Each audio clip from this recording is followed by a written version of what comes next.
रात का समय था।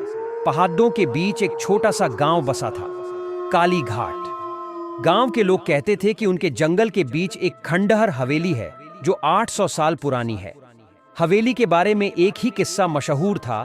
गांव के बुजुर्गों का मानना था कि ये पिशाच पहले एक राजकुमार था। राजकुमार की चाहत थी कि वो अमर हो जाए, मौत कभी उसे छू ना सके। उसने तांत्रिकों की मदद से काला अनुष्ठान किया और अमरत्व पा लिया। लेकिन उसकी ये चाहत ही उसके लिए अभिशाप बन गई। वो इंसान से पिशाच बन गया। कहते हैं हर पूर्णिमा की रात को उस हवेली से अजीब चीखें सुनाई देती। कोई गांव वाला उधर जाने की हिम्मत नहीं करता। अमन और उसके दोस्त अजय, कविता और सीमा चारों शहर से गांव घूमने आए थे। उन्हें रोमांचक कहानियां बहुत पसंद थीं। जब गांव वालों ने हवेली और पिशाच का किस्सा सुनाया तो अमन ने कहा, यार, ये सब अंधविश्वास है। अगर सच में वहां पिशाच है तो चलो आज रात वहीं चलते हैं। दोस्तों ने मना किया, लेकिन जिज्ञासा ने उन सबको मजबूर कर दिया। चारों आधी रात को टॉर्च और कैमरा लेकर हवेली पहुंच गए। जैसे ही उन्होंने हवेली का टूटा हुआ दरवाजा खोला, ठंडी हवा का झोंका आया। दीवारों पर जाले, फर्श पर टूटी मूर्तियां और चारों तरफ सन्नाटा, बस चूहों की आवाजें। कविता डरते डरते बोली, मुझे अच्छा नहीं लग रहा, चलो वापस चलते हैं। तभी अचानक पीछे से दरवाजा अपने आप बंद हो गया। सब डर गए। अजय ने टॉर्च घुमाई तो देखा एक लंबी परछाई दीवार पर हिली। अचानक अंधेरे से एक भारी आवाज गूंजी, 800 साल 800 साल से कोई इंसान यहां नहीं आया। तुम लोग मेरी कैद तोड़ने आए हो क्या? चारों जडेच हो गए। सामने से एक लंबा काले लबादे में आदमी निकला। उसकी लाल आंखें अंधेरे में चमक रही थीं। उसके नुकीले दांत साफ दिख रहे थे। वो था 800 साल पुराना पिशाच। पिशाच ने कहा, मुझे इस हवेली में बंद किया गया था, लेकिन मैं पूरी तरह आजाद नहीं हुआ। अगर कोई इंसान मेरी आंखों में देखकर अपना खून मुझे पिला दे तो मैं फिर से पूरी दुनिया पर राज कर सकता हूं। अमन ने हिम्मत करके पूछा, अगर हम मना कर दें तो? पिशाच जोर से हंस पड़ा, तब तुम सबकी लाशें इस हवेली की अगली कहानियां बन जाएंगी। सीमा ने अचानक अपनी जेब से एक ताबीज निकाला जो गांव की एक बूढ़ी औरत ने उसे दिया था। पिशाच ने जैसे ही ताबीज देखा चीखने लगा, नहीं, ये तंत्र मंत्र, ये मुझे फिर से कैद कर देगा। सीमा ने साहस जुटाकर मंत्र पढ़ा और ताबीज पिशाच की ओर फेंक दिया। तेज रोशनी फैली और पिशाच की चीख हवेली में गूंज उठी। देखते देखते वो धूल में बदल गया और गायब हो गया। सुबह जब चारों दोस्त गांव लौटे तो गांव वालों ने कहा, तुम लोगों ने 800 साल पुराने श्राप को तोड़ दिया है। अब वो पिशाच कभी वापस नहीं आएगा। लेकिन जाते जाते अमन ने देखा, दीवार पर खून से लिखा था, मैं वापस आऊंगा। लेकिन असली खेल अब शुरू होता है। गांव लौटकर सबको चैन मिल गया। गांव वाले खुश थे कि अब हवेली का श्राप टूट गया। लेकिन उसी रात अमन को अजीब सपना आया। उसने देखा कि हवेली के अंधेरे में वहीं पिशाच खड़ा है और हंस रहा है। तुमने सोचा कि मैं गया? नहीं, मेरी आत्मा अभी भी जिंदा है। अब मैं तुम्हारे अंदर रहूंगा। अमन नींद से पसीने में डूबा हुआ जागा। सुबह से अमन का बर्ताव बदल गया। उसकी आंखें कभी कभी हल्की लाल दिखने लगीं। उसे धूप सहन नहीं हो रही थी और सबसे अजीब, उसे खून की गंध आने लगी। अजय ने मजाक में कहा, कहीं तू खुद पिशाच तो नहीं बन रहा? अमन गुस्से से चीख पड़ा। सब हैरान रह गए क्योंकि उसकी आवाज सामान्य नहीं थी, भारी और डरावनी हो चुकी थी। कविता और सीमा डर गई।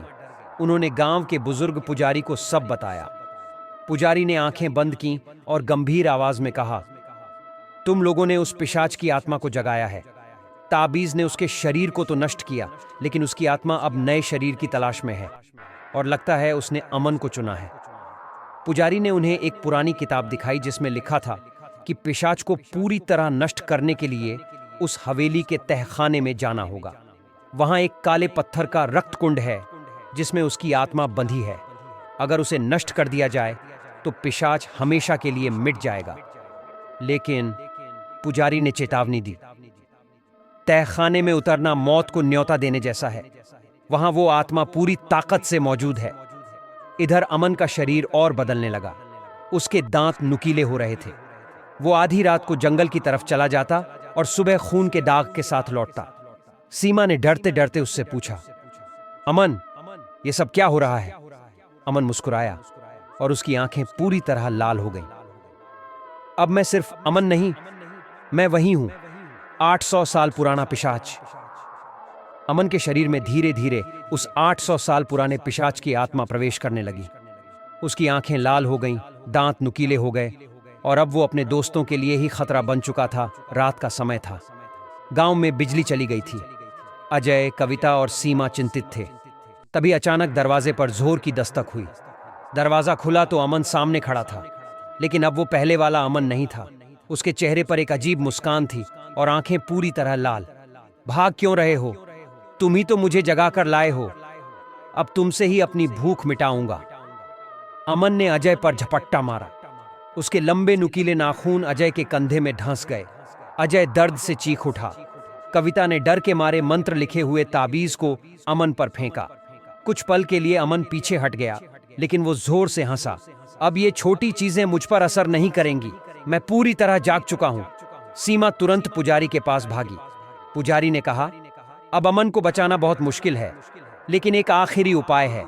हवेली के तहखाने में मौजूद रक्त कुंड को नष्ट करना होगा। अगर वो कुंड बचा रहा तो अमन हमेशा के लिए पिशाच बन जाएगा। सीमा और कविता ने हिम्मत दिखाई और अजय के साथ हवेली की तरफ निकल पड़ी। हवेली में दाखिल होते ही माहौल बदल गया। चारों तरफ धुंध और सन्नाटा, जैसे कोई उनका इंतजार कर रहा हो। तहखाने तक पहुंचने के लिए उन्हें टूटी फूटी सीढ़ियां उतरनी पड़ी। नीचे जाते ही उन्होंने देखा एक बड़ा सा काला कुंड, जिसमें गाढ़ा लाल तरल खून जैसा भरा था। कुंड के चारों ओर पुरानी लिपियां और प्रतीक बने थे। अचानक आवाज आई, तो तुम आ ही गए, अब यही तुम्हारी मौत की जगह है। वो अमन था, लेकिन अब पूरी तरह पिशाच अमन ने अजय को पकड़ लिया और उसकी गर्दन पर दांत गड़ाने ही वाला था कि सीमा ने ताबीज से मंत्र पढ़ना शुरू किया। पूरा तहखाना गूंजने लगा, कुंड का पानी उबालने लगा और हवेली हिलने लगी। अमन ने चीखते हुए कहा, नहीं, ये मत करो, वरना मैं हमेशा के लिए चला जाऊंगा।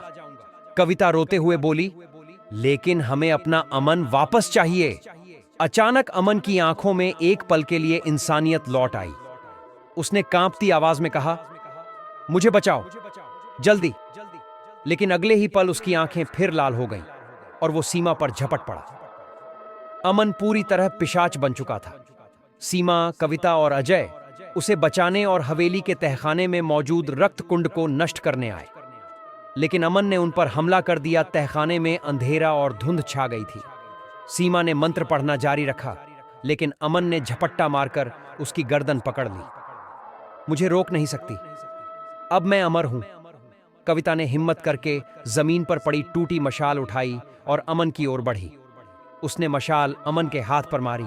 धुएं की जलती गंध से अमन दर्द से पीछे हट गया। अजय ने ध्यान दिया कि जब भी मंत्र पढ़ा जाता, कुंड का खून उबलने लगता। उसने चिल्लाकर कहा, सीमा, मंत्र पढ़ते रहो, ये कुंड ही इसकी ताकत है। सीमा ने कांपते हुए और तेज आवाज में मंत्र पढ़ना शुरू किया। पूरा तहखाना कांपने लगा। अचानक कुंड से लाल धुंध निकली और वो अमन के शरीर में समाने लगी। अमन की चीख गूंजी, नहीं, तुम मुझे मिटा नहीं सकते, मैं तुम्हारे अमन को हमेशा के लिए खा जाऊंगा। अमन ने पागलपन में अजय पर हमला कर दिया। उसके नुकीले दांत अजय की गर्दन से कुछ इंच दूर थे। तभी कविता ने पास रखी लोहे की छड़ उठाकर पूरी ताकत से अमन की पीठ पर मारी। अमन गुस्से से दहाड़ा और कविता को दूर फेंक दिया। वो जमीन से टकराकर बेहोश हो गई। सीमा रोते हुए मंत्र पढ़ रही थी। उसके हाथ कांप रहे थे, लेकिन आवाज पहले से ज्यादा तेज थी। अजय ने ध्यान दिया कि जब भी मंत्र पढ़ा जाता, कुंड का खून उबलने लगता। उसने चिल्लाकर कहा, सीमा, मंत्र पढ़ते रहो, ये कुंड ही इसकी ताकत है। सीमा ने कांपते हुए और तेज आवाज में मंत्र पढ़ना शुरू किया। पूरा तहखाना कांपने लगा। अचानक कुंड से लाल धुंध निकली और वो अमन के शरीर में समाने लगी। अमन की चीख गूंजी, नहीं, तुम मुझे मिटा नहीं सकते, मैं तुम्हारे अमन को हमेशा के लिए खा जाऊंगा। मंत्र के असर से अमन का शरीर दो हिस्सों में बढ़ता नजर आ रहा था। एक तरफ पिशाच का चेहरा, दूसरी तरफ अमन का असली चेहरा। अमन ने दर्द से चीखते हुए कहा, सीमा, मुझे मत छोड़ना, जल्दी खत्म करो ये। पिशाच की आवाज गूंजी, अगर तुमने कुंड नष्ट किया तो अमन हमेशा के लिए मर जाएगा। सीमा की आंखों से आंसू बह निकले। उसके सामने दो रास्ते थे, या तो अमन को बचाए और दुनिया पिशाच के हाथों बर्बाद हो जाए, या अमन की बलि देकर पिशाच को हमेशा के लिए मिटा दे। सीमा ने कांपते हुए मशाल उठाई और कुंड की तरफ बढ़ी। अमन की आंखों से आंसू बह रहे थे। पिशाच हंस रहा था, तहखाना हिल रहा था, और जैसे ही सीमा ने मशाल कुंड में डालने के लिए उठाई, पूरे तहखाने में अंधेरा छा गया। सीमा ने मशाल उठाकर रक्त कुंड नष्ट करने का निर्णय लिया, लेकिन पिशाच ने चेतावनी दी कि अगर कुंड नष्ट हुआ तो अमन भी हमेशा के लिए मर जाएगा। सीमा दुविधा में थी, और तभी तहखाने में अंधेरा छा गया। तहखाने में अब सन्नाटा था। अचानक दीवारों से लाल खून टपकने लगा। सीमा और अजय चारों तरफ खड़े होकर मशाल की रोशनी ढूंढने लगे। तभी अंधेरे में अमन की दोहरी आवाज गूंजी, मुझे बचाओ या मुझे मुक्त करो, लेकिन अगर हिम्मत नहीं है तो सब यहीं मरोगे। अचानक कुंड से आग जैसी लाल रोशनी निकली। पिशाच अमन का शरीर हवा में उठ गया। उसकी आंखें पूरी तरह खून जैसी लाल हो गईं और उसके चारों ओर धुंध फैल गई। अजय ने चिल्लाकर कहा, सीमा, अब अगर तूने हिम्मत नहीं दिखाई तो हम सब खत्म हो जाएंगे। सीमा की आंखों से आंसू बह रहे थे।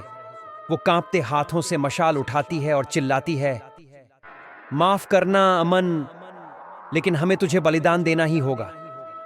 उसने पूरी ताकत से मशाल कुंड में फेंक दी। जैसे ही मशाल कुंड में गिरी, तेज धमाका हुआ। पूरा तहखाना हिल उठा, दीवारें टूटने लगीं। अमन ने दिल दहला देने वाली चीख मारी। उसके शरीर से काली धुंध निकलकर कुंड में समा गई और लाल रोशनी बुझ गई। कुछ पलों बाद तहखाना पूरी तरह शांत हो गया। अमन जमीन पर गिरा पड़ा था, बिल्कुल निश्चल। सीमा दौड़कर उसके पास पहुंची। अमन ने धीरे से आंखें खोलीं। अब उसकी आंखें फिर से सामान्य थीं, बिना किसी लाल चमक के। उसने धीमी आवाज में कहा, तुमने सही किया, अब वो कभी वापस नहीं आएगा, बस मुझे याद रखना। और अगले ही पल उसने आखिरी सांस ली। सीमा फूट फूट कर रोने लगी। कविता और अजय ने उसे संभाला और तीनों हवेली से बाहर निकल गए। सुबह होते ही गांव वालों ने देखा कि हवेली अब धीरे धीरे ढह रही है। पुजारी ने कहा, अब वो पिशाच कभी वापस नहीं आएगा। 800 साल पुराना श्राप खत्म हो गया है।